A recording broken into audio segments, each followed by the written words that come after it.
Hey guys, Charlie over here at Audi Nashua. Today we're taking a quick little sneak peek with the previous generation A5 and the all-new 2025 redesigned Audi A5. We're going to go to the front end of this brand new A5. You do receive a 6-sided, bold, and stylish new grille, as well as LED headlights to light up your surroundings. With this redesigned A5, it takes pieces from the discontinued, very successful Audi A4 and the previous generation A5. Within this vehicle, you're going to receive ergonomic door handles, a sloped roof, as well as a very nice contemporary look, as you see in the previous generation A4, as well as the A5.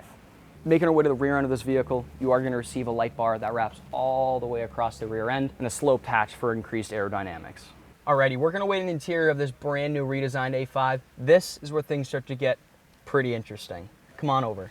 First thing you'll probably notice in the all-new A5 is the complete redesigned steering wheel for more ergonomic grip points, an 11.9-inch instrument cluster, as well as a 14.5-inch Audi MMI display screen. The whole point behind this brand new redesigned Audi cockpit is to improve driver assistance and increase driver efficiency. When it comes to the performance aspect of this vehicle, Audi's got you covered. Increased from the previous generation, this vehicle produces 268 horsepower and 298 pound-feet of torque, paired with a 48-volt mild hybrid system to improve efficiency throughout your driving experience. Alrighty guys, if you or anyone you know is interested in learning a little bit more about the differences between these two vehicles, feel free to reach out to us here at Audi Nashua.